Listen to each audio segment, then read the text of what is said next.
السلام علیکم ورحمۃ اللہ وبرکاتہ۔ نحمدہ ونصلی علی رسولہ الکریم، اما بعد۔ اعوذ باللہ السمیع العلیم من الشیطان الرجیم، من ہمزہ ونفخہ ونفثہ۔ رب اشرح لی صدری ویسر لی امری واحلل عقدۃ من لسانی یفقہوا قولی واجعل لی وزیرا من اہلی رب زدنی علما۔ اللہم فقہنا فی الدین، اللہم وفقنا لما تحب وترضى۔ اللہم انا نسألک علما نافعا ورزقا طیبا واسعا وعملا متقبلا صالحا وقلبا خاشعا ولسانا ذاکرا شاکرا ویقینا صادقا وتوبة قبل الموت۔ اللہم صلی علی محمد وعلی آل محمد کما صلیت علی ابراہیم وعلی آل ابراہیم انک حمید مجید۔ اللہم بارک علی محمد وعلی آل محمد کما بارکت علی ابراہیم وعلی آل ابراہیم انک حمید مجید۔ سبحان اللہ وبحمدہ سبحان اللہ العظیم۔ سبحان اللہ وبحمدہ عدد خلقہ ورضا نفسہ وزنۃ عرشہ ومداد کلماتہ۔ یا رب لک الحمد کما ینبغی لجلال وجہک وعظیم سلطانک۔ اللہم آنس وحشتی فی قبری، اللہم ارحمنا بالقرآن العظیم واجعلہ لنا اماما ونورا وہدی ورحمہ۔ اللہم ذکرنی منہ ما نسیت وعلمنی منہ ما جہلت وارزقنی تلاوتہ آناء اللیل وآناء النہار وحجۃ یا رب العالمین۔ آج کچھ آیات ہم پڑھیں گے جن کی تعداد 10 ہے، 10 آیات ہیں۔ رسول اللہ صلی اللہ علیہ وسلم نے فرمایا ہے 2 صورتیں ایسی ہیں جو سفارش کریں گی اور قیامت کے روز اپنے پڑھنے والے کے ساتھ ساتھ آئیں گی۔ اور کس صورت میں آئیں گی؟ یا تو سائبان بادل کی صورت میں یا چھتری کی صورت میں۔ چونکہ دھوپ بہت زیادہ ہوگی، جو لوگ ان صورتوں کو پڑھتے ہیں ان پر سایہ کرتے ہوئے آئیں گی اور پھر اللہ کے دربار میں سفارش کریں گی اور ان کی سفارش کو قبول کیا جائے گا۔ وہ 2 صورتیں کون سی ہیں؟ سورۃ البقرہ اور سورہ آل عمران۔ ٹھیک ہے، سورۃ البقرہ تو پھر بھی کہیں نہ کہیں ہم پڑھ ہی لیتے ہیں جب گھر میں بے سکونی زیادہ ہو جائے، لیکن سورہ آل عمران کا کنسیپٹ بہت کم ہے۔ حالانکہ یہ دونوں صورتیں ہی سفارش کریں گی، اپنی تلاوت میں بھی اس کو شامل کرنا چاہیے اور سیکھنے کے اعتبار سے بھی اس کو جلد ہی یعنی کہ سب سے پہلے سیکھنا چاہیے۔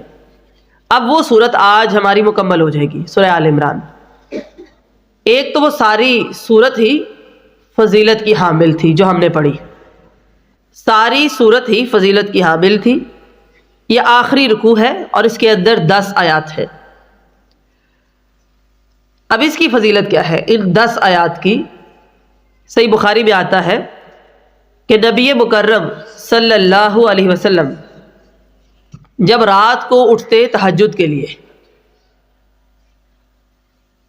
تو جب صبح اٹھتے یعنی سحری کے ٹائم پہ اٹھتے، دعا پڑھتے اور دعاؤں کے بعد یہ رکوع پڑھا کرتے تھے، سورہ آل عمران کا آخری رکوع، یہ جو 10 آیات ہیں۔ ٹھیک ہے، اور اس کے بعد پھر وضو کرتے، پھر تہجد پڑھتے، یعنی صبح اٹھنے کے اذکار میں جیسے ہم دعا پڑھتے ہیں نا، الحمدللہ الذی احیانا بعد ما اماتنا والیہ النشور۔ اس کے علاوہ بھی دو اور بھی دعائیں ہیں۔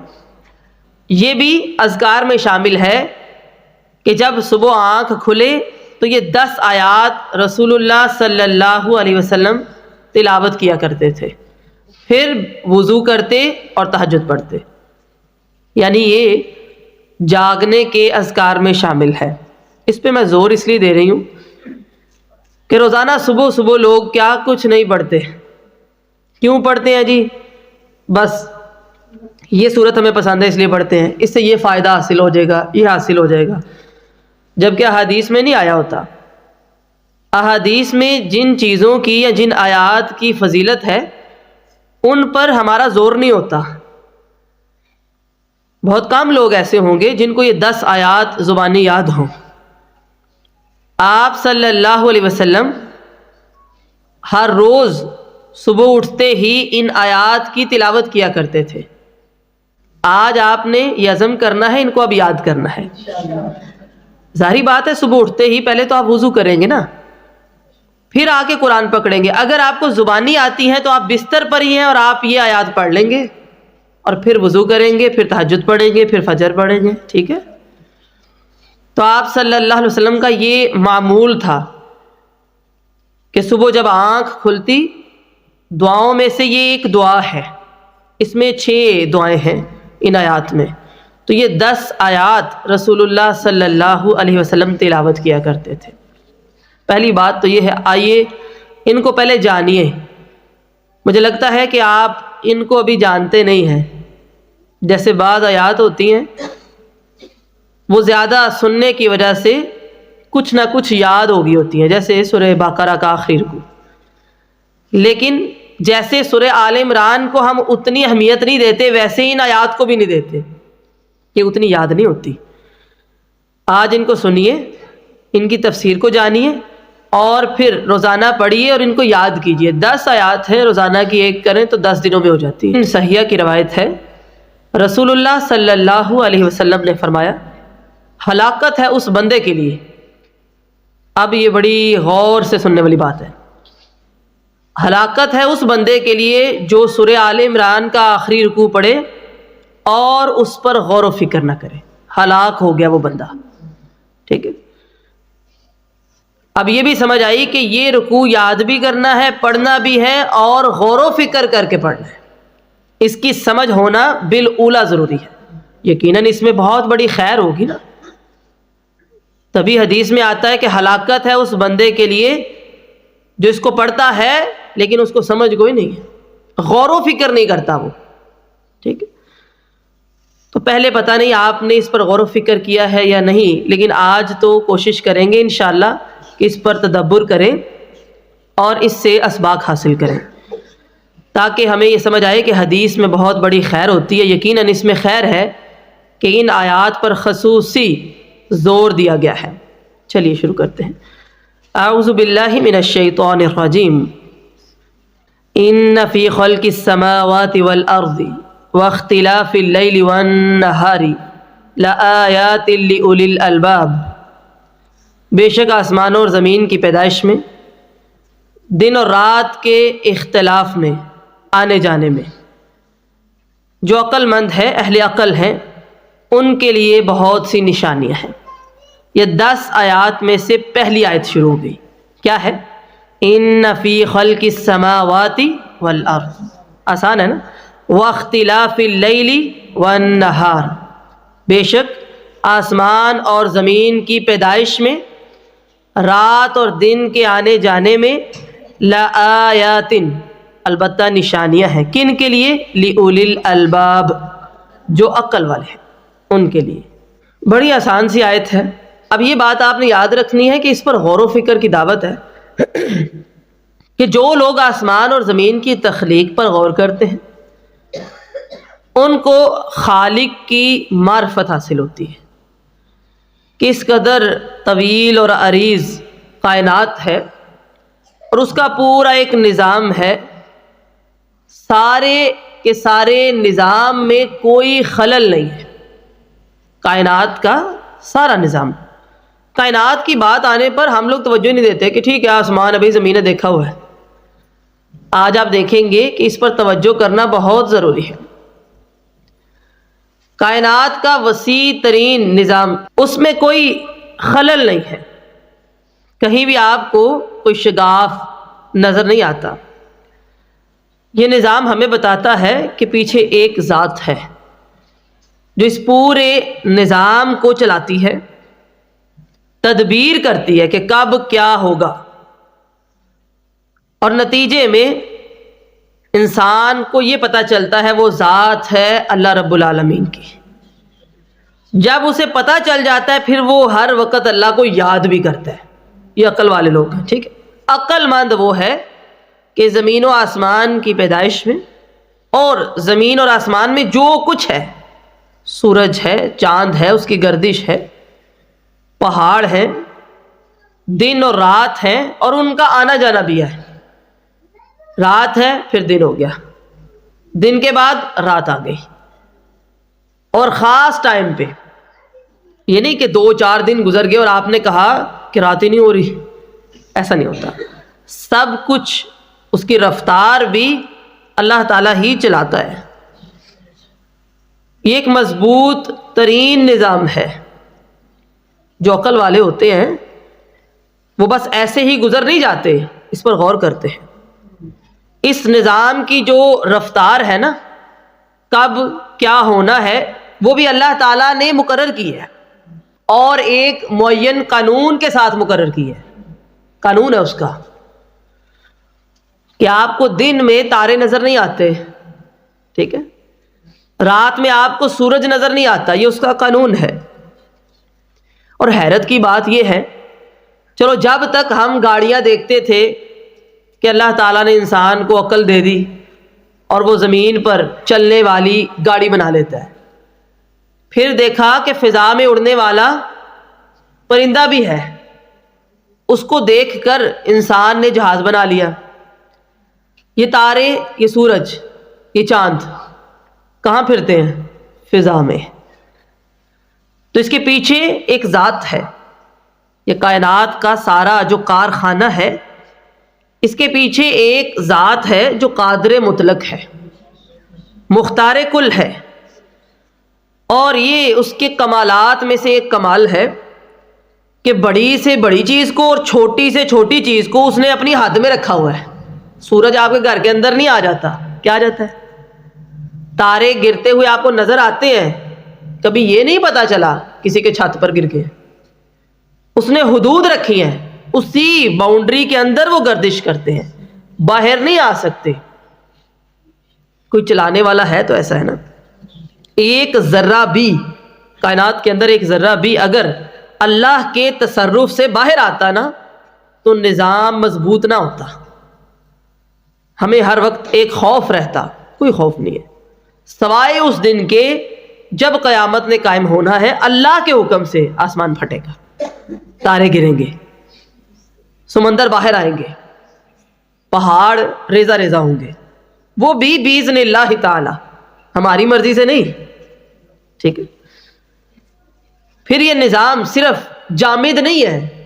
جامد نظام آسان ہوتا ہے، یہ ایک چیز پڑی ہے نا بس ادھر ہی پڑی رہے، لیکن نہیں، یہ چلنے والا نظام ہے. اس میں تبدیلی بھی روزانہ ہوتی ہے، صبح سے شام، شام سے صبح. اللہ تعالیٰ نے اس میں بہت ساری نشانیاں رکھی ہیں. کس کے لیے؟ عقل والوں کے لیے. نشانی اس کو کہتے ہیں جو کسی چیز کا پتہ دے. آپ یہاں سے لاہور جائیں تو راستے میں سائن بورڈ آتے ہیں، آپ کہتے ہیں یہ ایرو کا نشانہ ادھر جا رہا ہے، اتنے کلومیٹر تک ہے. ٹھیک ہے، اس کو کہتے ہیں نشانی. نشانی وہ جو آپ کو منزل تک پہنچائے. تو ان میں نشانیاں ہیں، یہ نشانیاں آپ کو اللہ تک پہنچائیں گی. اب آپ نے بتانا ہے کہ اس میں کون سی نشانیاں ہیں کہ آپ اللہ تک پہنچ چکے. ٹھیک ہے، اس میں ایسی نشانیاں ہیں، میں نے پہلے ہی کہا زمین ہے، آسمان ہے، دن رات ہم روزانہ دیکھتے ہیں، لیکن ایسی نشانی کون سی ہے کہ ہم اللہ تک پہنچ جائیں بھائی، اللہ سے تعلق مضبوط ہو جائے. بات تو یہ ہے. ویسے تو نظام کو پڑھیں اور مختلف فنون پڑھیں تو بہت کچھ حاصل ہوتا ہے، لیکن پہلی بات اب بتاؤں گی وہ یہ، زمین اور آسمان کی پیدائش اور دن اور رات کے اختلاف میں اہل عقل کے لیے نشانیاں ہیں، ایسی نشانیاں جو آپ کا اللہ سے تعلق مضبوط کرتی ہیں، کمزور نہیں۔ اور اگر آپ یہ سمجھتے ہیں کہ آپ نے فنون پڑھ لیے لیکن تعلق مضبوط نہ ہوا تو نشانی حاصل نہیں کی، ٹھیک ہے؟ دن اور رات کو آپ لے لیجئے، شام ہوتی ہے جی، شفق ہوتی ہے، سرخی ہوتی ہے، مغرب کا ٹائم ہے، رات ہو جاتی ہے، اندھیرا چھا جاتا ہے۔ جو رات گہری ہوتی ہے آسمان پر اندھیرا گہرا ہوتا ہے، گہرا ہوتا ہے کہ نہیں؟ 12 بجے، 1 بجے، 2 بجے، جو دن چڑھنے کے قریب ہوتا ہے، جب آپ اندھیرا دیکھیں کبھی غور کریں کہ آپ کو یہ نظر آتا ہے کہ یہیں پر سفیدی کی ایک چادر تھی؟ نہیں، کالے رنگ کا آسمان آپ کو دکھتا ہے، لیکن اللہ تعالیٰ اسی آسمان میں سے صبح سحری کو نکالتا ہے اور پھر اس پر سفید چادر نظر آتی ہے، اور آپ یہ امیجن نہیں کر سکتے کہ وہ کالی چادر اس پر تھی۔ ایسے ہی ہے نا؟ اس سے سبق کیا حاصل ہوتا ہے؟ جب غم کے اندھیرے بہت بڑھ جاتے ہیں، اللہ تعالیٰ انہی کے اندر سے آسانی کی روشنیاں نکالتا ہے۔ اس کو کہتے ہیں ان مع العسر یسرا، تنگی کے ساتھ آسانی۔ آسانی اکیلی نہیں آتی، کبھی بھی تنگی نہ ہو تو آسانی کی کوئی قدر نہیں۔ یہ دن کو آپ روشن کیوں کہتے ہیں؟ کیونکہ رات اندھیری تھی۔ اگر رات نہ ہوتی تو آپ کو یہ روشن نہ لگتا، ٹھیک ہے؟ رات کو اندھیرے والی کیوں کہتے ہیں؟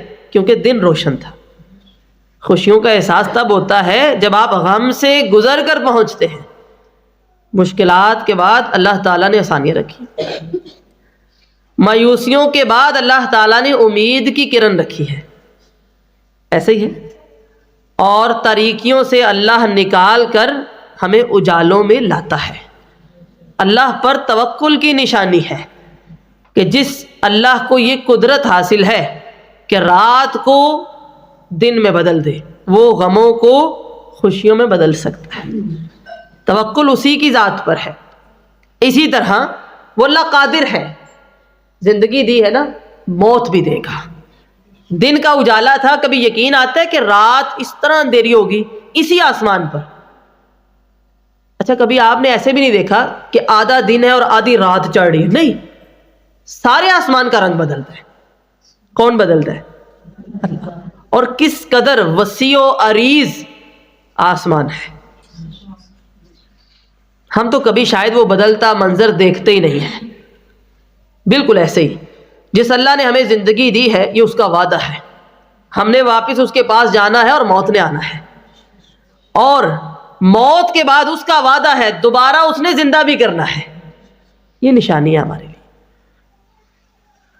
اس قدر بڑے نظام کو وہ چلا سکتا ہے، ہم اس کے سامنے حقیر سی مخلوق ہیں۔ اچھا، پھر اسی طرح جب صبح ہو جاتی ہے، آپ کو آسمان پر کوئی تارا چمکتا ہوا نظر نہیں آتا۔ کیا آتا ہے؟ نہیں آتا، وہ رات میں ہی نظر آتا ہے۔ یہ چیز ہمیں ایک پیغام دیتی ہے، صبح شام سے تھوڑا سا باہر بھی آنے کی ضرورت ہے۔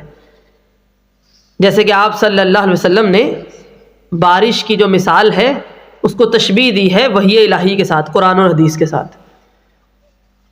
جیسے صبح میں ہمیں کوئی بھی تارا نظر نہیں آتا چمکتا ہوا، آپ صلی اللہ علیہ وسلم ایک سورج کی مانند ہیں۔ آپ کے آنے کے بعد کائنات کے اندر کوئی تارہ نبوت چمک نہیں سکتا۔ یہ پیغام ہے۔ سورج کے سامنے تارے نظر آتے ہیں؟ نہیں۔ آپ صلی اللہ علیہ وسلم کو آفتاب کہا جاتا ہے؟ آپ کی روشنی کے سامنے اب کوئی بھی نبی ٹھہر نہیں سکتا، جس نے آنا ہے امتی ہی بن کے آنا ہے۔ یہ ہمارے لیے ایک پیغام ہے۔ لہذا قرآن کا یہ معجزہ ہے کہ اس کا ایک جملہ معرفت کے دریا اپنے اندر رکھتا ہے، ٹھیک ہے؟ یہ تو ایک میں نے جھلک آپ کو بتائی ہے۔ تو آسمان جیسی بلند اور وسعت والی مخلوق، اور چلنے پھرنے والے تارے، پہاڑ، جنگلات جن کو ابھی ہم نے شاید دیکھا بھی نہیں، درخت ہیں، کھیتیاں ہیں، پھل ہیں، کانے ہیں، اور الگ الگ ہر پھل کے ذائقے ہیں، مختلف رنگ ہیں۔ کس نے بنائے بھائی؟ اچھا، ہر پھول کی مہک مختلف ہے، خوشبو مختلف ہے، دن اور رات ہیں۔ سمجھنے والے کے لیے کثیر نشانیاں ہیں کہ بنانے والا کون ہے؟ اللہ تعالیٰ۔ جو خالق کائنات ہے، مالک ارض و سما ہے، لیکن اللہ تعالیٰ فرماتے ہیں وَكَأَيٍّ مِّنْ آیَةٍ فِي السَّمَاوَاتِ وَالْأَرْضِ یمرون علیہا، کتنی ہی نشانیاں ہیں زمین و آسمان میں، لیکن یہ لوگ گزر جاتے ہیں بس، وَهُمْ عَنْهَا مُعْرِضُونَ، ان کو پتہ ہی نہیں ہوتا کہ یہ نشانی بھی ہے، اس کے اوپر پھرتے رہتے ہیں لیکن اعراض کرتے ہیں، کبھی غور نہیں کرتے۔ اور جب غور کریں تو سمجھ آتی ہے کہ ہر حال میں اللہ ہی کو یاد کرنا چاہیے۔ مختلف تابعین کے اقوال ہیں جس سے غور و فکر کی حکمت سمجھ آتی ہے۔ سونے آنکھ میری طرف رکھیے۔ اچھا، شیخ سلیمان درانی فرماتے ہیں کہ گھر سے نکل کر جس جس چیز پر میری نظر پڑتی ہے مجھے اس میں اللہ کی نعمت نظر آتی ہے۔ ہم بھاگم بھاگ نکلتے ہیں، بھاگم بھاگ واپس چلے جاتے ہیں، نہ آتے دیکھتے ہیں نہ جاتے دیکھتے ہیں۔ میں نے کہا نا ہم ان لوگوں میں شامل ہیں، ساری زندگی انہی نشانیوں پر گزار دی ہے پر نظر کچھ نہیں آیا، کخ نہیں آیا نظر، کچھ پتہ نہیں ہے کہ اس کے اندر ہے کیا۔ کہا جب میں اپنے گھر سے باہر نکلتا ہوں نا، ہر شے میں مجھے اللہ کی نعمتیں نظر آتی ہیں اور باعث عبرت بھی ہے۔ امام حسن بصری کہتے ہیں ایک لمحہ غور کرنا، ایک لمحہ کتنا ہوتا ہے؟ ایک لمحہ غور کرنا مجھے رات کے قیام کرنے سے زیادہ بہتر لگتا ہے، کہ میں ساری رات قیام کرتا رہوں، اس سے بہتر ہے کہ ایک لمحہ بیٹھ کے میں غور و فکر کر لوں تاکہ اس پیغام کی مجھے سمجھ آ جائے۔ اچھا آگے چلتے ہیں۔ اسی طرح ایک بڑا خوبصورت قول مجھے لگا، امام حسن کہتے ہیں کہ غور و فکر کرنا ایک آئینہ ہوتا ہے، یہ جو کائنات میں یا قرآن کی آیات میں تدبر کرنا، غور کرنا، یہ ایک شیشہ ہے جو آپ کے سامنے آپ کی برائیاں اور اچھائیاں دونوں لے کر آتا ہے۔ جب آپ غور کرتے ہیں نا کہ اللہ کی ذات نے سب کچھ بنایا، بھائی پالتا وہ ہے تو میرے دل کے حال بھی وہ جانتا ہے، میرے اعمال بھی وہ جانتا ہے۔ امام سفیان کہتے ہیں غور و فکر کرنا ایک نور ہے۔ بعض دفعہ ہم اس بات کو سمجھتے نہیں ہیں، آیات دو طرح کی ہوتی ہیں، ایک قرآنی آیات ہوتی ہیں اور ایک کونی آیات ہوتی ہیں۔ قرآن مجید کی آیات اور کائنات کی آیات، قرآن کی نشانیاں، کائنات کی نشانیاں، دونوں میں غور کرنے والا، غور و فکر کرنے والا وہ کامیاب ہوتا ہے۔ بس گزر جانا یہ کافی نہیں ہے۔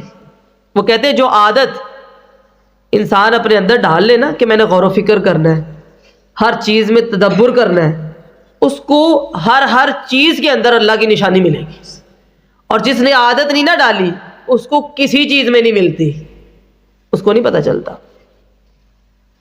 اچھا، عمر بن عبدالعزیز کا نام آپ نے سنا ہوگا، جن کو عمر ثانی کہا جاتا ہے۔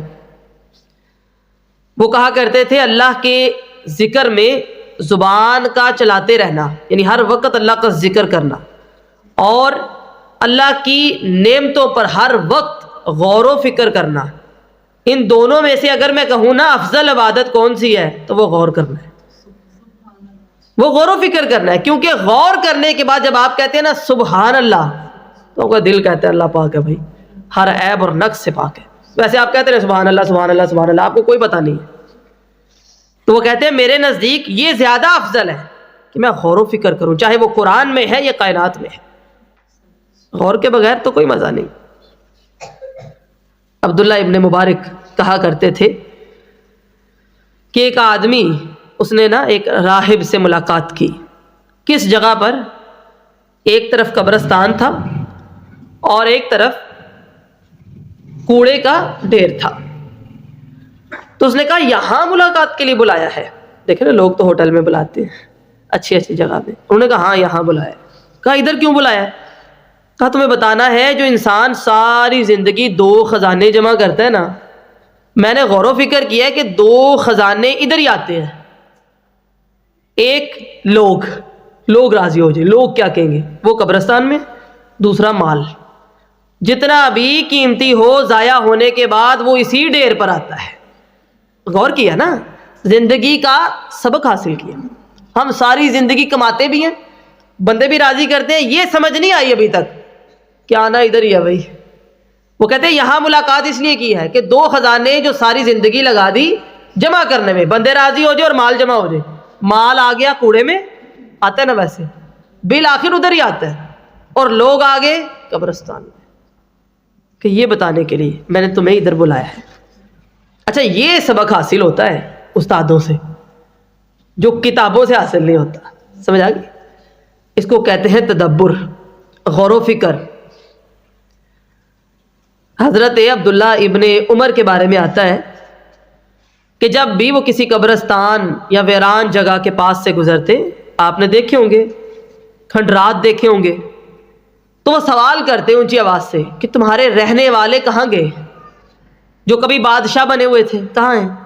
اور پھر خود ہی کہتے سب نے فنا کا جام پی لیا ہے, بقا صرف اللہ کو ہے. دیکھیے نا, اچھے اچھے گھر بناتے ہیں لوگ, دنیا چھوڑ کے چلے جاتے ہیں. بناتا کوئی اور ہے, رہتا کوئی اور ہے, لیکن ہمیں سمجھ نہیں آتی. غور کرنے والی بات ہے نا, کائنات میں زمین اور آسمان اور اس کے درمیان جو کچھ بھی ہے اس پر غور و فکر کرنا ہے. اچھا, اسی طرح حکما, یعنی جن کو آپ حکیم کہتے ہیں نا, وہ کہا کرتے تھے جو شخص دنیا کی چیزوں پر عبرت حاصل کیے بغیر نظر ڈالتا ہے, غور کیجئے گا, دنیا وہ دیکھتا ہے, پھرتا ہے, ہر جگہ اسے پتا ہے جی پاکستان میں کون کون سے علاقے ہیں, ہر پھل اس نے کھایا ہے, لیکن بغیر عبرت کی نظر کے کا اسی کو غافل کہتے ہیں. اور غفلت اس کے آنکھوں کو بھی کمزور کرتی ہے اور اس کے دل کو بھی کمزور کرتی ہے. رہتا ہے, پھرتا ہے, چلتا ہے, کھاتا ہے, پر عبرت حاصل نہیں کرتا کہ سب فنا ہے. یہ غور انسان نے خود کرنا ہوتا ہے. غور و فکر تو خود کرنا ہے نا, تدبر سکھایا جا سکتا ہے, کرنا خود ہے. بشر بن حارث کہا کرتے تھے کہ لوگ اللہ کی عظمت کا اگر خیال کر لیتے, صرف اتنا پہچان لیتے کہ اللہ کی عظمت کتنی ہے, تو کوئی بندہ نافرمان نہ ہوتا کائنات میں. عظمت کائنات سے ہی پتہ چلتی ہے نا, مخلوق اتنی وسیع ہے اس کی, تو وہ خالق کس قدر رتبے والا ہے. اگر لوگوں کے پاس یہ تعارف ہوتا کہ اللہ کی عظمت کتنی ہے, نافرمان نہ ہوتے. حضرت عامر بن قیس کہا کرتے تھے کہ صحابہ کرام کہتے تھے کہ ایمان کی روشنی اللہ نے غور و فکر میں رکھی ہے.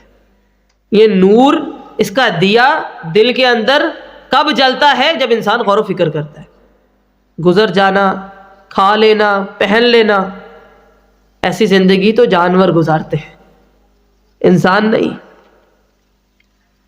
اسی طرح حضرت عبداللہ ابن عباس فرمایا کرتے تھے 2 رکعتیں پڑھنا جس میں میرا دل حاضر ہو, اور جو پڑھ رہا ہوں اس پر میں غور کر رہا ہوں, مجھے یہ بہت بہتر لگتا ہے اس سے کہ میں ساری رات جاگ کر قیام کروں لیکن غور ایک بھی آیت پر نہ کروں. یہ لوگوں کا زور ہوتا ہے. صحابہ کرام ایک ایک آیت پڑھتے تھے نا, روتے جاتے اور سینکڑوں دفعہ ایک ایک آیت پڑھتے تھے. ہم بس یہی زور ہے, کتنی رکعتیں پڑھ لی, کتنی پڑھ لی. تو عبداللہ ابن عباس کہا کرتے تھے 2 رکعتیں میں پڑھوں دل کی وابستگی کے ساتھ, مجھے زیادہ بہتر لگتا ہے کہ ساری رات میں کھڑا رہ کے قیام کروں اور مجھے کوئی پتہ نہ ہو کہ میں کیا پڑھ رہا ہوں. ہماری حالت یہ بنی ہے. اسی لیے ساری زندگی عبادات کرنے کے بعد بھی اللہ کو نہیں ملتا, تعلق مضبوط نہیں ہوتا. اچھا, اسی طرح حضرت عمر بن عبدالعزیز ایک مجلس میں بیٹھے تھے تو رونے لگ گئے. تو لوگوں نے پوچھا کہ آپ کیوں رو رہے ہیں؟ انہوں نے کہا کہ میں بیٹھا ہوا تھا اور میں نے غور کیا دنیا کی جتنی لذتیں ہیں, آسائشیں ہیں, نعمتیں ہیں, دیکھیں نا آنکھیں انسان کی حیران رہ جاتی ہیں, وہ مرعوب ہو جاتا ہے, روب میں آ جاتا ہے. کہتے ہیں میں نے ہر لذت کو یاد کیا ہے اور پھر میں اس نتیجے پر پہنچا ہوں کہ آخر کار یہ ختم ہونی ہے, تو میرے اندر سے ہر طرح کی تمنا ہی ختم ہو گئی ہے, اور رونے لگ گئے. کہ جب میں نے یہ سوچا نا کہ ہر لذت کا ایک ٹائم ہے، اس لذت نے ختم ہونا ہی ہونا ہے. آپ 10,000 کا کچھ کھا لیں گے نا تو اس وقت کھانے کے بعد 2 گھنٹے کے بعد آپ کو پھر سے بھوک لگ جانی ہے. لہذا تھوڑا کھا لیں، سادہ کھا لیں، حلال کھا لیں. ایسے ہی آپ پہن لیں گے 15,000 لگا لیتے ہیں، لیکن بالآخر آپ اسے چھپا چھپا کے بھی رکھیں، کوئی ہاتھ نہ لگائے، لیکن 1 سال بعد اس نے پرانا ہونا ہے. یہ اللہ تعالیٰ نے قانون بنایا کائنات کا. جو آپ کھا لیتے ہیں وہ ہضم ہو جاتا ہے، چاہے جتنا مرضی مہنگا ہو. کبھی ایسا کسی نے کہا بھائی مہنگا کھانا میں نے کھایا، 1 ہفتے تک بھوک نہیں لگی؟ نہیں، اگلے ہی دن صبح پھر آپ ناشتہ کرتے ہیں. سمجھ آ جاتی ہے نا کھانے کی ویلیو کیا ہے. جتنا مرضی آپ قیمتی کپڑا پہن لیں، لوگ شاید آپ سے اس وقت پوچھتے ہیں بھائی کہاں سے لیا ہے، آپ بھی بتاتے ہیں. جو جتنا مہنگا پہنتا ہے نا وہ بتاتا بھی ضرور ہے، یہ بھی ایک فطری چیز ہوتی ہے. لیکن 1 سال کے بعد وہ پرانا ہو جاتا ہے. ایک شادی میں آپ پہن لیں تو دوسری بار آپ نہیں پہنتے، بھئی آپ سب نے دیکھا ہوا، کیا کروں، بسیدہ تو وہ ہوگا. اور اگلی بات یہ کہ ساری زندگی جو مال آپ نے جمع کر کر کے رکھا ہے، جب آپ نے مرنا ہے نا وہ آپ کے ساتھ نہیں جانا، آپ کے بچوں نے لینا ہے. اور اس وقت ان کو قدر نہیں ہونی، انہوں نے شکر کرنا ہمیں حصے مل گئے. یہ بھی حقیقت ہے. آپ کے پاس صرف وہ ہے جو آپ نے اللہ کی راہ میں لگایا ہے، باقی کچھ بھی نہیں ہے بس. تو وہ کہتے ہیں جب میں نے یہ سارا کچھ سوچا تو میرے اندر سے تو ساری امنگیں ہی ختم ہو گئی. لہذا ان فی خلق السماوات والارض واختلاف اللیل والنہار لآیات لأولی الالباب. یہ جو آیات ہے نا یہ مبہم ہے. بھئی کس چیز کی آیات، کس چیز کی نشانیاں؟ کائنات کی ایک ایک چیز کی، قرآن کی. حرکات ہے، رفتار ہے، اللہ کا غلبہ ہے، اس کی قدرت ہے، اس کی تخلیقات ہے. نشانیاں کس کے لیے؟ لِأُولِي الْأَلْبَابِ.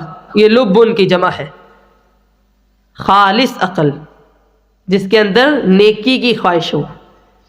ویسے ہمارے یہاں لوگ اس کو اہل دانش اور اہل عقل سمجھتے ہیں جو اللہ کی تخلیقات پر طرح طرح کے سوالات اٹھائے.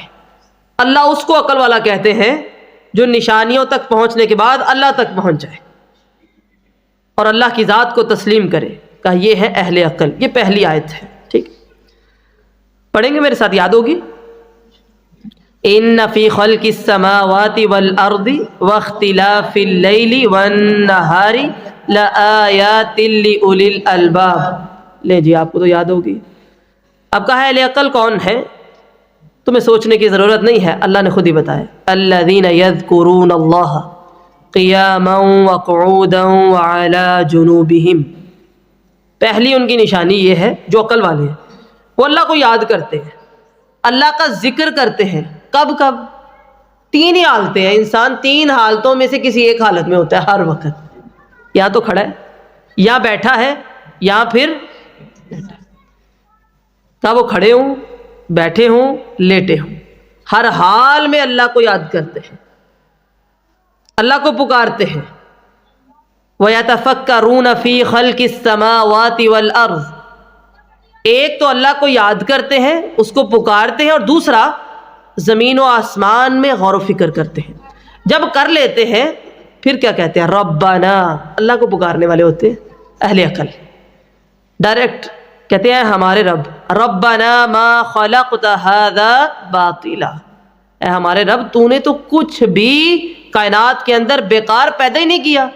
سبحانک، تو پاک ہے. یہ سمجھ آ گئی ہمیں. فقنا عذاب النار. اگلی بات یہ ہے تو بے عیب ہے لیکن ہم عیب والے ہیں، لہٰذا ہمیں آگ کے عذاب سے بچا لے. یہ دوسری آیت ہے جو مکمل ہوئی. سب سے پہلے اللہ کی نشانیاں دیکھو، اور نشانیاں دیکھنے کے بعد اللہ کو یاد کرو. عقل مند وہ جو غور کرنے کے بعد اللہ تک جائے.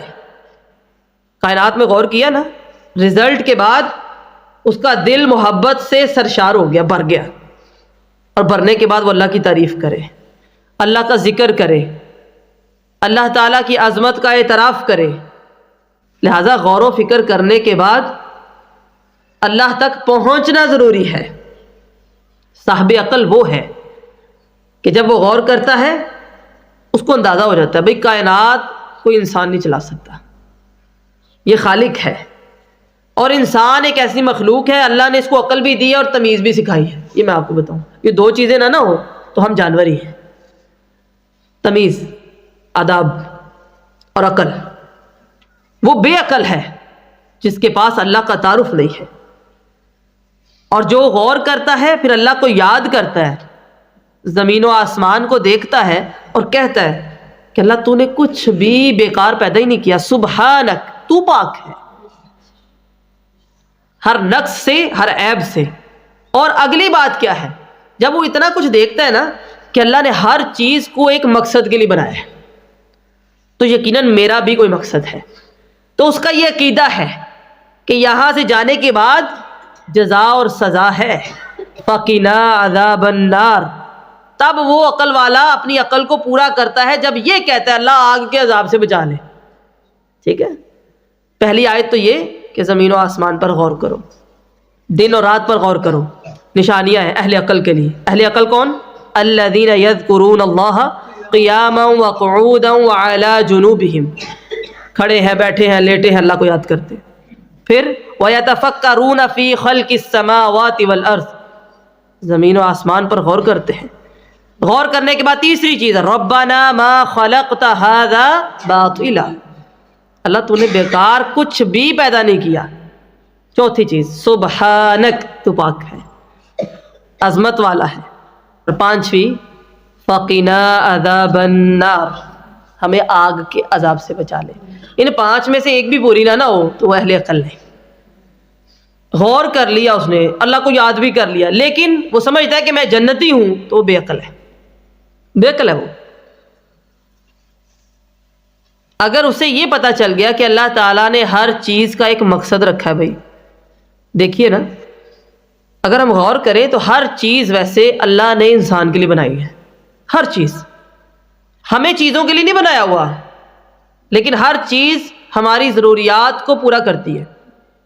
سورج ہے، اس کی گردش ہے، اس کی گردش کی وجہ سے دن اور رات بدلتے ہیں۔ اللہ تعالیٰ نے ایک نظام کو دوسرے کے ساتھ جوڑا ہے، اس کی گردش کی وجہ سے موسم بدلتے ہیں، فصلیں پکتی ہیں، اناج ملتا ہے۔ چاند کی روشنی ہے نا، اس میں اللہ نے ٹھنڈک رکھی ہے، بلکہ میں نے ایک ریسرچ میں پڑھا، پھلوں کے اندر جو رس ہے نا وہ چاند کی روشنی کی وجہ سے ہے۔ اللہ نے یہ نظام قائم کیا ہے۔ ستارے ہیں، ان سے ہم وقت دیکھتے ہیں، اوقات کا پتہ چلتا ہے، وہ راستہ دکھاتے ہیں، آسمان کی زینت بھی ہے، خوبصورت بھی لگتے ہیں۔ یہ سب کچھ اللہ نے ہمارے لیے بنایا۔ ان میں سے ایک چیز نہ ہو تو کائنات کا نظام نہیں چلتا، لیکن ہم اگر نہ ہو تو نظام چلتا ہے، یہ بات یاد رکھیے گا۔ سب دیکھنے کے بعد یہ سمجھ آیا کہ یہ بیکار نہیں ہے تو ہم بھی بیکار نہیں۔ اگر ان چیزوں کو اللہ نے مقصد دیا ہے، ہمیں بھی مقصد دیا ہے، کیا؟ وَمَا خَلَقْتُ الْجِنَّ وَالْإِنسَ إِلَّا لِيَعْبُدُونَ، عبادت کر کے آنا، خالی نہ آنا۔ غور و فکر کے بعد اس بندے کو پتہ چل جاتا ہے یہ نہیں ہو سکتا کہ ایک انسان ساری زندگی حق مارتا رہے، حق کھاتا رہے، ظلم کرتا رہے تو اس کو سزا ہی نہیں ملنی۔ نہیں، اس جہان کے بعد ایک اور جہان ہے جس میں رزلٹ اناؤنس ہوں گے، یہ نیک ہے اس کو اجر دینا ہے، یہ گناہ گار ہے اس کو سزا دینی ہے۔ غور کے بعد یہ سمجھ آتا ہے۔ ہم آ گئے، چلے گئے، اتنا کافی نہیں ہے، ٹھیک ہے۔ فَقِنَا عَذَابَ النَّارِ، اللہ تو نے بیکار کسی کو نہیں بنایا، ہم بھی بیکار نہیں ہیں، تو پاک ہے، لہٰذا گناہ گار تو ہم ہیں، ہمیں بس آگ کے عذاب سے بچا لے۔ تو اللہ کے بندے ہر حال میں اس کا شکر کرتے ہیں، اس کا ذکر کرتے ہیں، اس کی ہی عبادت کرتے ہیں۔ وہ خالق کل ہے، حاکم مطلق ہے، اور وہ یہ چاہتا ہے کہ میری بات مانو۔ جب اتنا کچھ اس نے دیا ہے تو چاہے گا نہیں؟ وہ چاہتا ہے میری عبادت کرو، وہ چاہتا ہے میری کائنات پر غور کرو۔ تین ہی حالتیں ہماری، یا کھڑے ہیں، بیٹھے ہیں، لیٹے۔ الذین یذکرون اللہ قیاما وقعودا وعلی جنوبہم، غور کرنے کے بعد اللہ کو یاد کرو، ذکر کی کئی اقسام ہیں. نماز بہت بڑا ذکر ہے، اسی لیے آپ صلی اللہ علیہ وسلم نے فرمایا صلی قائما، نماز کھڑے ہو کر پڑھو.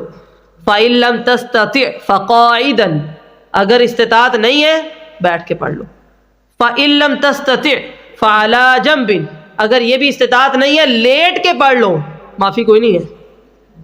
یہ ذکر ہے نا. ایک بندہ کہتا ہے جی میں تسبیح بہت پڑھتا ہوں نماز کوئی نہیں پڑھتا، یہ کیسا ذکر ہے؟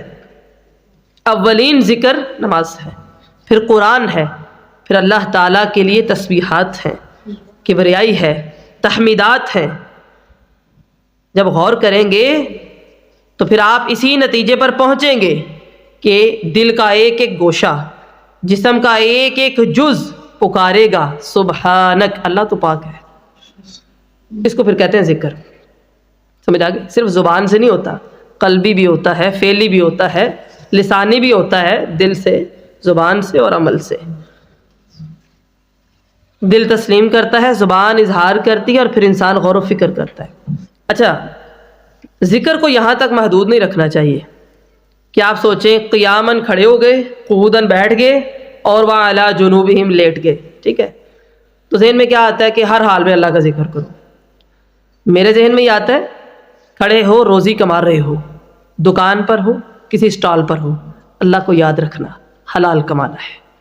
یہ بھی ذکر کی قسم ہے نا. بیٹھے ہو عدالت کی کرسی پر، کسی ادارے کی کرسی پر، اللہ کو یاد رکھنا، رشوت نہیں لینی، حرام نہیں کھانا. ایسے ہی چل رہے ہو، کسی کو دیکھ رہے ہو، نظر پڑ جاتی ہے، بے لگام نہ کرنا، اللہ کو یاد رکھنا. اللہ کو یاد کرو، اور اسلام کی سربلندی میں اللہ کو یاد کرنا. مساجد میں ہو، نماز میں ہو، قرآن میں ہو، یا کسی کرسی اور میز پر ہو، اللہ کو یاد رکھو ہر حال میں. الذین یذکرون اللہ قیاما وقعودا وعلی جنوبہم. عقل والے کون؟ جو اللہ کو ہر حال میں یاد کرتے ہیں، کھڑے بیٹھے، وعلی جنوبہم، اپنے پہلوں پر لیٹے، ویتفکرون فی خلق السماوات والارض، زمین و آسمان کی پیدائش میں غور کرتے ہیں. پھر کہتے ہیں ربنا ما خلقت ھذا باطلا، اللہ تو نے کچھ بھی بیکار پیدا نہیں کیا. سبحانک، تو پاک ہے. فقنا عذاب النار، لہذا ہمیں آگ کے عذاب سے بچا لے. یہ پہلی دعا شروع ہوئی ہے. ٹوٹل کتنی ہے؟ 6. یہ 6 دعائیں یاد کرنی ہے، آپ نے آیات بھی یاد کرنی ہے. یہ اس قدر قیمتی دعائیں ہیں کہ 6 پوری ہونے کے فوری بعد اللہ تعالیٰ فرماتے ہیں اللہ نے دعا سن لی ہے، بلکہ قبول بھی کر لی ہے. ٹھیک ہے، یہ پہلی دعا تھی کہ اللہ تو نے کچھ بھی بیکار پیدا نہیں کیا، تو پاک ہے. اور اللہ کی تعریف کے بعد کہا اللہ مجھے آگ کے عذاب سے بچا لے. اگلی کیا ہے؟ ربنا انک من تدخل النار فقد اخزیتہ وما للظالمین من انصار. اے ہمارے رب، بے شک جسے تو آگ میں داخل کرے، یقیناً وہ تو رسوا ہو گیا ہے، وہ کامیاب نہیں ہے، ذلیل ہو گیا ہے، اور ظالموں کا کوئی بھی مددگار نہ ہوگا. قیامت کے دن رسوا کون ہے، ناکام کون ہے، نامراد کون ہے؟ جو آگ میں جائے گا.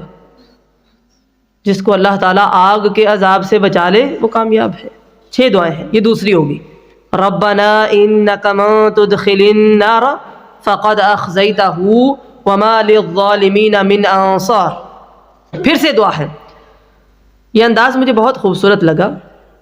غور و فکر کرنے کے بعد ایمان بڑھ جاتا ہے، انسان دعائیں کرتا ہے. اللہ تعالیٰ کا ایک ذکر دعا بھی ہے، دعا خود ایک ذکر ہے. اچھا دیکھیں، ڈبل آپ کو فائدے. ایک تو آپ مانگ رہے اللہ دے دے، ساتھ میں اللہ تعالیٰ کہتے ہیں تجھے دے بھی دوں گا اور تو ذکر بھی کر رہے. ٹھیک ہے، اگلی دعا کیا ہے؟ ربنا اننا سمعنا منادیا ینادی للایمان ان آمنوا بربکم فآمنا ربنا فاغفر لنا ذنوبنا وکفر عنا سیئاتنا وتوفنا مع الابرار. کیا ہے؟ اے ہمارے رب، بے شک تو نے ایک اعلان کرنے والا بھیجا تھا جس نے کہا ایمان لے آؤ. اس نے اعلان کس چیز کے لیے کیا؟ ایمان کے لیے. قولوا لا الہ الا اللہ تفلحوا. اعلان کس نے کیا؟ رسول اللہ صلی اللہ علیہ وسلم. اللہ کو واسطہ دیا ہے کہ اللہ تو نے ایک دعوت ہم تک پہنچائی کہ ایمان لاؤ. فآمنا، ہم ایمان لے آئے. در حقیقت یہ کیا ہے؟ یہ اپنے نیک عمل کا وسیلہ دیا اللہ کو کہ اللہ تو نے کہا ایک منادی بھیجا، ایک رسول بھیجا کہ ایمان لے آؤ، ہم مان گئے، ہم ایمان لائے، لہٰذا اب یہ وسیلہ ہے تیرے دربار میں، تو عطا کیا کر، ربنا فاغفر لنا ذنوبنا۔ وسیلے کے بعد یہ نہیں کہ اللہ گڈی دے دے، کہ اللہ ہمارے گناہ معاف کر دے، وَكَفِّرْ عَنَّا سَيِّئَاتِنَا، ہماری برائیاں ہم سے دور کر دے، وَتَوَفَّنَا مَعَ الْأَبْرَارِ، زندگی تو اچھی ہو ہی، موت بھی نیکوں کے ساتھ دینا، آخری وقت بھی کسی نیک کے ساتھ آئے، کسی برے کے ساتھ نہ آئے۔ حدیث میں آتا ہے نا، حاجی تلبیہ پکارتے ہوئے دنیا سے جائے گا، قیامت کے دن اٹھے گا لبیک کہتے ہوئے، لبیک اللہم لبیک۔ شہید شہادت کا مرتبہ پا کر دنیا سے جائے گا، اٹھے گا، اس کے جسم سے خون کے قطرے نکل رہے ہوں گے کہ اللہ زندگی یہ کیسے ہو سکتا ہے؟ ایک بندہ موت نیکوں کے ساتھ مانگے اور زندگی بروں کے ساتھ گزارے؟ نہیں، یہ تو بالاولا بات ہے نا کہ اس کی زندگی ہے ہی نیکوں کے ساتھ، وہ کہتا ہے اللہ مرنا بھی نیکوں کے ساتھ ہی ہے، بروں کے ساتھ نہیں مرنا، آخری وقت بھی کسی نیک کے ساتھ ہو اور انجام بھی نیکوں جیسا ہو۔ ٹھیک ہے، وسیلہ تین طرح سے جائز ہے، جس میں ایک یہ ہے کہ نیک اعمال کا وسیلہ دیا جا سکتا ہے۔ ایک بندہ توحید کا پکا ہے، اس کا کلمہ درست ہے، لہٰذا وہ اس کا وسیلہ دے سکتا ہے کہ اللہ بڑے گناہ گار ہیں لیکن توحید پرست ہے، تیرے علاوہ کسی سے مانگتے نہیں، تیرے علاوہ کسی کے در پہ جاتے نہیں، لہٰذا تو ہمیں معاف کر دے، معاف کر دے، ربنا فاغفر لنا ذنوبنا، ہمارے گناہوں کو معاف کر۔ نیک وہ ہوتا ہے، اہل عقل اس کو کہتے ہیں جو اپنے گناہوں کا اعتراف بھی کرے، ماننے کہ میں گناہ گار ہوں، پہلے تو ہم مانتے ہی نہیں ہیں، اللہ معاف کر دے۔ وَكَفِّرْ عَنَّا سَيِّئَاتِنَا، گناہوں کو بالکل دور کر دے ہم سے، پتہ ہی نہ چلے کہ ہم نے کبھی گناہ کیے تھے۔ وَتَوَفَّنَا مَعَ الْأَبْرَارِ، موت آئے نیکوں کے ساتھ۔ اس کا ایک معنی یہ بھی ہے نیک ہی ہمیں لینے بھی آئے، کفن بھی خوشبودار ہو، چہرے بھی اچھے ہوں، مرحبا ہمیں کہا جائے، جو دروازے کھولے وہ بھی نیک ہوں، لہٰذا ہمارا ساتھ ہم نیکوں کے ساتھ ہو، قبر میں بھی وہی فرشتے آئے۔ وَتَوَفَّنَا مَعَ الْأَبْرَارِ، اللہ نیکوں کے ساتھ ہمارا انجام بھی کرنا۔ رَبَّنَا وَآتِنَا مَا وَعَدتَّنَا عَلَى رُسُلِكَ وَلَا تُخْزِنَا يَوْمَ الْقِيَامَةِ إِنَّكَ لَا تُخْلِفُ الْمِيعَادَ، اے ہمارے رب ہمیں وہ چیز عطا کر جس کا تو نے اپنے رسولوں کے ذریعے سے ہم سے وعدہ کیا، وہ عطا کر دے، قیامت کے دن ہمیں رسوا نہ کرنا، بے شک تو اپنے وعدے کی خلاف ورزی نہیں کرتا۔ اچھا، پہلے کیا کیا؟ سب سے پہلے پھر سے یاد کیجئے، پہلی آیت زمین و آسمان میں نشانی ہے عقل والوں کے لیے، دوسری آیت عقل والے کون؟ ان کی 5 نشانیاں، اللہ کو یاد کرتے ہیں ہر حال میں، زمین و آسمان پر غور کرتے ہیں اور کہتے ہیں اللہ تو نے کچھ بھی بیکار پیدا نہیں کیا، تو پاک ہے، ہمیں آگ کے عذاب سے بچا لے۔ تیسری آیت میں کیا ہے کہ اللہ جو آگ میں داخل ہو گیا وہ تو رسوا ہے اور اس دن اس کا مددگار کوئی نہیں ہے۔ چوتھی آیت کیا ہے؟ اللہ ہم نے سنا ایک منادی آیا، اس نے کہا لا الہ الا اللہ کہو، ہم نے کہا، اب اس کے بدلے میں ہمارے گناہ معاف کرتے ہیں۔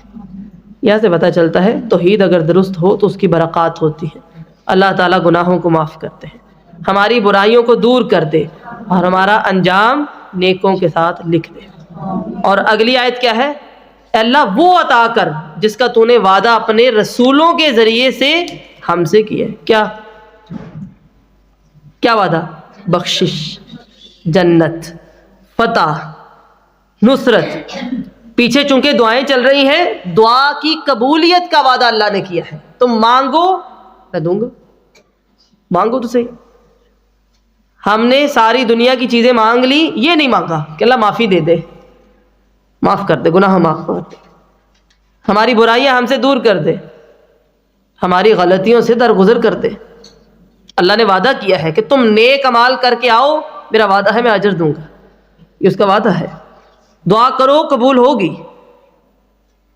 اور پھر اللہ سے مانگا اللہ قیامت کے دن ہمیں رسوا نہ کرنا، بے شک تو اپنے وعدے کے خلاف نہیں کرتا۔ ساتھ ہی کو ٹائم نہیں لگا، لمبی چوڑی بات ہی نہیں ہوئی، فاستجاب لهم ربهم، اللہ نے فرمایا تیرے رب نے، ان کے رب نے ان کی بات کو قبول کر لیا ہے، ان کی دعاؤں کو سن لیا ہے، اجابا یجیبو، جواب بھی دیا ہے، قبول بھی کیا ہے۔ مانگا نا انہوں نے، اللہ ضائع نہیں کرتا کسی کو بھی، جب وہ مانگے تو صحیح۔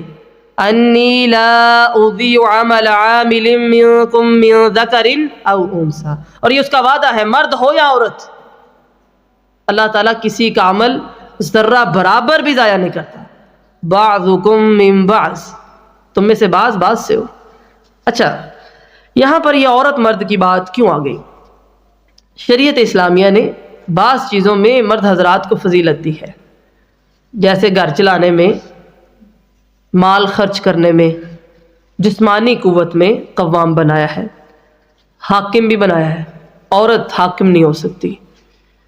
اسی طرح جہاد مرد کرتے ہیں، وراثت میں ان کا حصہ زیادہ ہے، لیکن یہاں پر اللہ تعالیٰ نے فرمایا مرد ہو یا عورت نیک اعمال میں برابر ہے، اجر میں اللہ کے ہاں وہ برابر ہے، تو مرد کرے یا عورت کرے۔ عورت یہ فکر نہ کرے کہ مجھے کچھ نہیں ملے گا، نہیں، تم سارے اللہ کے لیے تو مخلوق ہو، اللہ تعالیٰ سب کی کوتاہیوں کو معاف کرے گا، سب کی قربانیوں کا صلہ دے گا۔ دعاؤں کے بعد اللہ تعالیٰ فرماتے ہیں فاستجاب لهم ربهم انی لا اضیع عمل عامل منکم من ذکر او انثی بعضکم من بعض، پھر ان کے رب نے ان کی دعا قبول کر لی۔ ٹوٹل کتنی دعائیں ہیں؟ 6۔ ٹھیک، جب وہ انہوں نے مانگا، اصل میں مانگا بھی کچھ ایسا ہے نا کہ وہ فوراً قبول ہو گیا۔ مانگا کیا ہے؟ اللہ معاف کر دے، آگ کے عذاب سے بچا لے، ہماری برائیوں کو ہم سے دور کر دے، ہمیں وہ وعدہ عطا کر دے جو تو نے وعدہ ہم سے کیا ہے، اور ہمارا انجام بھی نیک لوگوں کے ساتھ کر دے۔ اللہ تعالیٰ نے ان کی دعا کو قبول کیا، اور ساتھ ہی فرمایا تم میں سے کوئی بھی ہو، مرد ہو عورت ہو، سب ایک دوسرے کا جز ہو نا، حصہ ہو، اللہ کسی کا عمل بھی ضائع نہیں کرے گا۔ ٹھیک، تو پہلی بات یہ کہ اللہ تعالیٰ دعاؤں کو قبول کرتا ہے۔ وَإِذَا سَأَلَكَ عِبَادِي أَنِّي فَإِنِّي قَرِيب، جب آپ سے لوگ سوال کرتے ہیں کہ اللہ کہاں ہے، کہو میں قریب ہوں۔ أُجِيبُ دَعْوَةَ الدَّاعِ إِذَا دَعَانِ، لوگ پکاریں گے میں صرف سنتا نہیں ہوں، جواب بھی دیتا ہوں۔ فَاسْتَجَابَ، اجیبو، اجابہ یجیبو، دعا کو سن کے جواب دینا، اس کو قبول کرنا، یہ اللہ کا وعدہ ہے۔ شرط یہ ہے کہ اللہ کو پکارو تو صحیح، کوئی بھی ہو اللہ اس کا عمل ضائع نہیں کرتا۔ ہاں کچھ خاص لوگ ہیں، وہ کون ہیں؟ فالذین ہاجروا واخرجوا من دیارہم، جو اللہ کے لیے اپنا وطن بھی چھوڑتے ہیں۔ ہجرت کی کئی اقسام ہیں، سب سے پہلے اللہ کے لیے وہ گناہ چھوڑتے ہیں، پھر اللہ کے لیے اپنا نفس، اپنی خواہشات کو چھوڑتے ہیں، حتیٰ کہ اگر ان کو اپنا مکان چھوڑنا پڑے وہ بھی چھوڑ دیتے ہیں، اس کو کہتے ہیں مہاجر، اللہ کی راہ میں ہجرت کرنے والے۔ وَأُخْرِجُوا مِن دِيَارِهِمْ، صرف کلمہ پڑھنے کی وجہ سے لوگ ان کو ان کے گھروں سے نکال دیتے ہیں، وہ کلمہ نہیں چھوڑتے۔ وَأُوذُوا فِي سَبِيلِي، اللہ فرماتے ہیں میرے راستے میں ان کو اذیتیں ملتی ہیں۔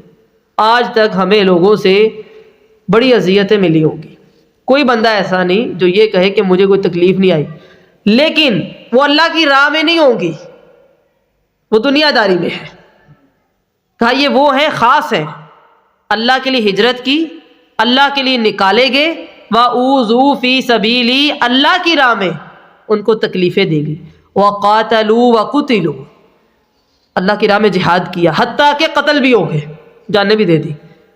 اللہ وعدہ کرتے ہیں لَأُكَفِّرَنَّ عَنْهُمْ سَيِّئَاتِهِمْ، چونکہ پہلے مانگا نا اللہ ہماری برائیاں دور کر دے، کب برائیاں دور کروانی ہے، کچھ میرے لیے بھی کر کے آؤ نا، میرے لیے گناہ چھوڑے ہو، وطن چھوڑا ہو، میرے لیے نکالے گئے ہو، میرے لیے تکالیف برداشت کی ہو، صبر کیا ہو، قتال کیا ہو، مارے گئے ہو میرے لیے، اللہ کا وعدہ ہے اللہ تمہاری برائیوں کو دور کرے گا۔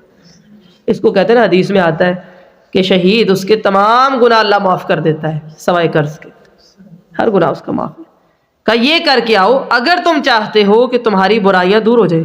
اور صرف اللہ برائیاں دور نہیں کرے گا، اللہ کا وعدہ ہے وَلَأُدْخِلَنَّهُمْ جَنَّاتٍ تَجْرِي مِن تَحْتِهَا الْأَنْهَارُ، جس کے لیے سب کیا ہے اللہ وہ جنت بھی دے گا، باغات بھی دے گا، ایسے باغات ان کے نیچے سے نہریں بہتی ہیں. ثوابا من عند اللہ، یہ اللہ کے ہاں سے تمہارا ثواب ہے، تمہارا بدلہ ہے. واللہ عنده حسن الثواب، اور اللہ کے ہاں جو بدلے ہوتے ہیں بڑے اچھے ہوتے ہیں، وہ ہے جنت. رسول اللہ صلی اللہ علیہ وسلم نے فرمایا جنت ایک ایسا مقام ہے ہم جتنا مرضی بتا لیں لیکن کسی آنکھ نے ابھی تک اس کو دیکھا نہیں، کسی کان نے صحیح معنوں میں اس کے بارے میں ابھی سنا نہیں، کوئی گمان کرنے والا صحیح معنوں میں گمان ہی نہیں کر سکتا، وہ اس قدر خوبصورت ہے.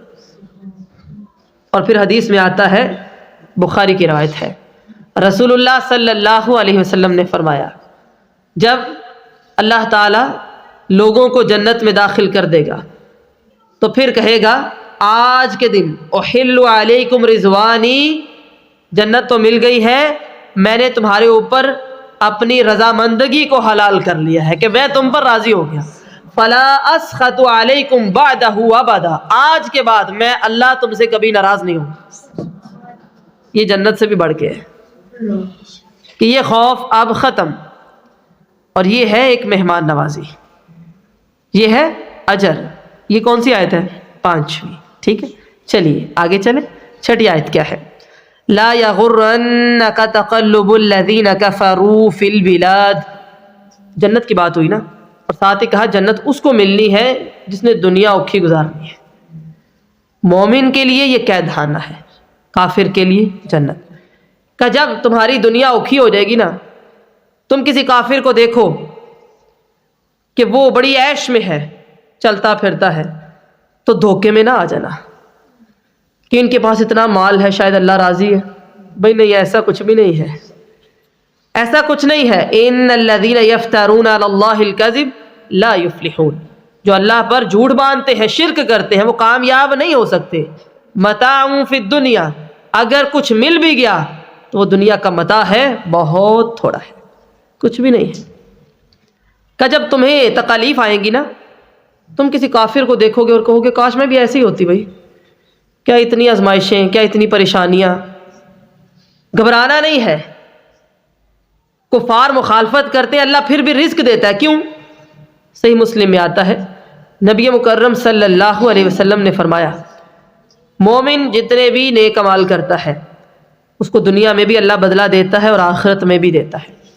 لیکن کافر جتنی بھی نیکیاں کر لے، خدمت خلق کر لے، کچھ بھی کر لے، اس کا بدلہ صرف اور صرف دنیا میں، آخرت میں کچھ بھی نہیں ہے، لیکن دنیا میں ہے. لہٰذا تم گھبرانا نہیں دیکھ کے کہ دیکھو ان کو اتنی وسعتیں مل رہی ہیں. فَمَهِّلِ الْكَافِرِينَ أَمْهِلْهُمْ رُوَيْدًا، اللہ تعالیٰ کفار کو کھلی چھٹی دیتے ہیں، جاؤ موج کرو، تاکہ تمہارے لیے آخرت میں کچھ بھی باقی نہ رہے. نادان وہ ہے جو دنیا پر فریفتہ ہو جاتا ہے. ترمذی کی روایت ہے، رسول اللہ صلی اللہ علیہ وسلم نے فرمایا لو كانت الدنيا تعدل عند الله جناح بعوضة، اگر اللہ کے ہاں دنیا کی وقت مچھر کے ایک پر کے برابر بھی ہوتی، اللہ تعالیٰ کسی کافر کو اس دنیا میں سے ایک گھونٹ بھی نہ دیتا پانی کا. اللہ تعالیٰ نے اس دنیا کی کوئی وقت اپنی نظر میں رکھی ہی نہیں ہے، اس لیے دے رہا ہے ان کو. کہا تمہیں تکلیفیں آئیں گی، اب دھوکے میں نہ پڑ جانا. جو کچھ بھی ان کو ملتا ہے متاع قلیل، دنیا کا متاع بہت تھوڑا ہے، کچھ بھی نہیں ہے. والآخرۃ خیر وابقی، آخرت بہترین ہے، باقی رہنے والی. اب یہ 7ویں آیت ہے، متاع قلیل ثم مأواہم جہنم، کفار کے پاس یہ تھوڑا سا فائدہ ہے، آخر کار ان کا ٹھکانہ جہنم ہے. وبئس المہاد، اور بہت برا ٹھکانہ ہے. بعض دفعہ لوگ غصے میں آ جاتے ہیں، کہتے ہیں اللہ نے کہا تو ہے تھوڑی زندگی ہے، کوئی نہیں تھوڑی، کوئی تھوڑی ہے، اس زندگی کے مقابلے میں تھوڑی ہی ہے. اب یہ 2 لائف سٹائل آ گئے، ایک عیش میں ہے لیکن ہے کافر، اور ایک لیکن الذین اتقوا ربہم لہم جنات تجری من تحتها الانہار خالدین فیہا، ایک وہ ہے جو متقی ہے، اپنے رب سے ڈر ڈر کے زندگی گزاری ہے۔ آج اللہ باغات دے رہا ہے، وہ باغات جن کے نیچے سے نہریں بہتی ہیں اور اس میں ہمیشہ رہیں گے، موت نہیں آنی۔ نزلا من عند اللہ، اللہ کے ہاں سے یہ مہمان نوازی ہے۔ اچھا، اس کو مہمانی کیوں کہا گیا؟ اس لیے کہ جنت میں کچھ بھی کام نہیں کرنا پڑے گا کہ اٹھ کے خود کرو، پکاؤ اور پھر کھاؤ، نہیں۔ تختوں پہ بندہ بیٹھا ہے، دل کیا درخت نے قریب آ جانا ہے، پھل نے ٹوٹ کے اس کے پاس آ جانا ہے اور اس کو سجی سجائی پلیٹ مل جائے گی۔ لہذا نزلا من عند اللہ وما عند اللہ خیر للابرار، اور اللہ تعالیٰ نے یہ مہمان نوازی بہت بہترین کن کے لیے رکھی ہے؟ جو نیکوکار ہیں ان کے لیے۔ بس نیک ہو، دنیا میں نیک کہلوانا اور نیک بننا دونوں سے نفرت نہیں کرتے، پسند کیا کریں کہ ہم نیک ہیں بھائی، دیندار ہیں۔ لوگ یہ کہتے ہوئے بھی پریشان ہو جاتے ہیں۔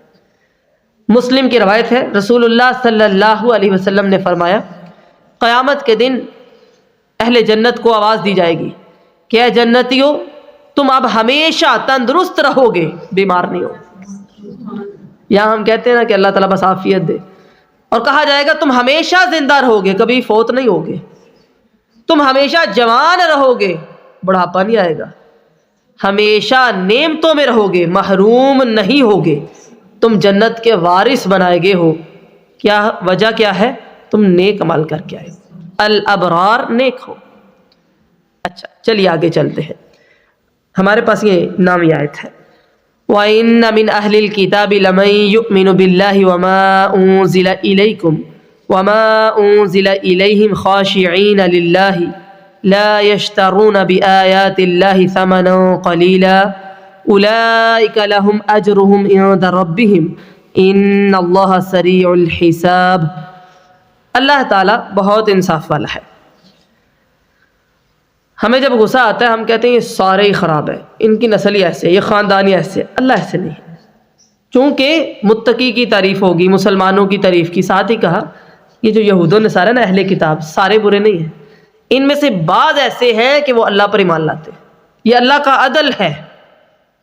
بعض ایسے ہیں جو قرآن پر ایمان لاتے ہیں، تورات پر بھی لاتے ہیں اور قرآن پر بھی لاتے ہیں۔ بعض ایسے ہیں جو اللہ سے ڈرنے والے ہیں، اللہ کی آیات کا سودا نہیں کرتے، ان کا اجر بے حساب ہے اور اللہ تعالیٰ جلد حساب لینے والا ہے۔ اس لیے آپ صلی اللہ علیہ وسلم نے فرمایا، بخاری کی روایت ہے کہ 3 ایسے لوگ ہیں جن کو اللہ تعالیٰ دوہرا اجر دے گا۔ ان میں سے وہ عیسائی یا وہ اہل کتاب جو پہلے اپنے نبی پر ایمان لائے اور پھر مجھ پر ایمان لائے، ٹھیک۔ اور آخری آیت کیا ہے؟ یا ایھا الذین آمنوا اصبروا وصابروا ورابطوا واتقوا اللہ لعلکم تفلحون۔ اے مومنو، صبر سے کام لو، ثابت قدم رہو، ڈٹے رہو، اللہ سے ڈرو تاکہ تم فلاح پاؤ۔ پیچھے 6 دعائیں مکمل ہوئی، اللہ نے دعا سن لی، پھر 2 لائف سٹائل آگے، ایک کافر کا ہے اور ایک مومن کا ہے۔ پھر اللہ تعالیٰ نے اہل کتاب میں سے وہ لوگ جو ایمان لاتے ہیں ان کی تعریف کر دی، اور آخر پہ پھر مومنوں کے لیے ایک حکم ہے، وہ کیا ہے؟ اصبروا، صبر سے کام لینا، نیکیوں پر صبر کرنا، گناہ چھوڑے ہیں صبر سے قائم رہنا، دشمن کے خلاف بھی ڈٹے رہنا، وصابروا، خود بھی صبر کرنا اور ساتھ والوں کو بھی صبر کی تلقین کرنا۔ یہ نہیں کہ دوسروں کو بھی بے صبرا کر دیے، ہمارے ہاں تو ایسی باتیں ہوتی ہیں۔ اور رابطو، اور ثابت قدم رہنا، ڈٹے رہنا۔ حدیث میں آتا ہے ویسے تو اس سے مراد صبر ہے یا پھر کفار کے خلاف ثابت قدم رہنا ہے، اور اسی طرح مشقت میں نیکیاں کرنا بھی اس سے مراد ہے، جیسے صحیح مسلم کی روایت ہے، سردیوں میں مکمل وضو کرنا، مساجد میں دور سے چل کر جانا، چونکہ ایک مشقت والا عمل ہے، ٹھیک ہے۔ جو دور سے آتا ہے نا وہ خوش ہو جائے کہ اللہ تعالیٰ نے اس کے لیے بہت اجر رکھا ہے، اور نماز کے بعد اگلی نماز کا انتظار کرتے رہنا، یہ لوگ صابرین ہوتے ہیں۔ واتقوا اللہ، اور اللہ سے ڈرو، لعلکم تفلحون، تاکہ تم کامیاب ہو جاؤ۔ اب یہ 10 آیات ہیں، آپ نے یاد کرنی ہے انشاءاللہ، ٹھیک ہے؟ اور روزانہ کی بنیاد پر چاہے موبائل سے پڑھیں، قرآن سے پڑھیں، لیکن پڑھیے۔ سبحانک اللہم و بحمدک نشہد ان لا الہ الا انت نستغفرک و نتوب الیک۔ والسلام علیکم ورحمۃ اللہ وبرکاتہ۔